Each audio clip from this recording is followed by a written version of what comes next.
Distillation multiple choice learning for multimodal action recognition. Different data modalities offer complementary information that should be leveraged when training our model. However, not all modalities that are available for training are also available for testing. In this work, we address the challenge of learning an ensemble of networks using multimodal data, while considering the realistic scenario of possible missing modalities at test time. Our goal is to leverage the discriminative strength of each modality to the benefit of the ensemble. We give some insights on the multimodal learning dynamics and its consequences for the MCL framework. We present the MCL that is designed for multimodal data and that is able to account for missing modalities at test time. And we present results on 3 video action recognition datasets. Our method consists on three convolutional neural networks that use as input RGB, depth, and optical flow sequences of frames. This method is based on the knowledge distillation framework, in which a teacher network provides an additional supervision target to a student network. And it is also based on the multiple choice learning framework, in which an argmin operator chooses a network of the ensemble. In the forward pass, we calculate the loss for each network and identify which has the lowest value.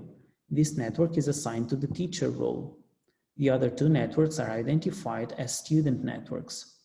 The assignment of teacher and student roles is evaluated for each sample of data.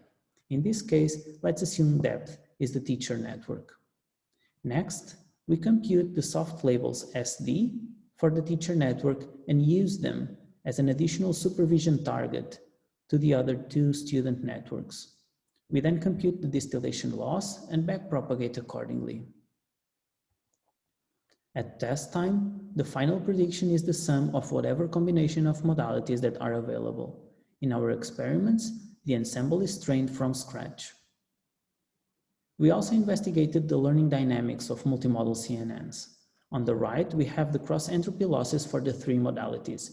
The optical flow loss starts to decrease prior to the others and achieves the lowest value of the 3 modalities throughout the training. On the left, we have the results for a KNN classifier using features extracted with a randomly initialized CNN. We verified that optical flow is performing consistently better than the other modalities. These 2 experiments suggest that optical flow is a better starting representation for learning video action recognition.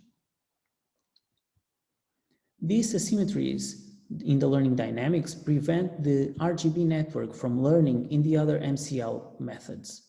SMCL and CMCL only backpropagate gradients to the network that achieve lowest loss. Since this is almost never the case with RGB, it doesn't get enough updates to learn, as highlighted.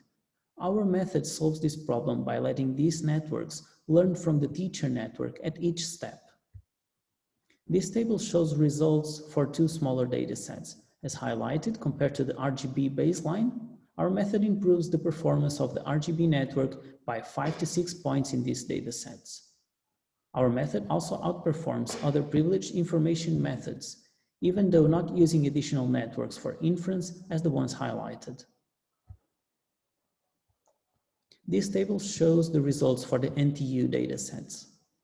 Our method improves the RGB network by 6 points in the NTU 60, but we see diminishing results in the larger NTU 120 datasets, as highlighted. To conclude, the MCL learns a multimodal ensemble in a dynamic teacher-student framework, resilient to missing modalities at test time. We observe larger gains for small datasets, which shows that it is an effective way to prevent overfitting, and diminishing results in the large-scale datasets, which we plan to address in future work. Thank you.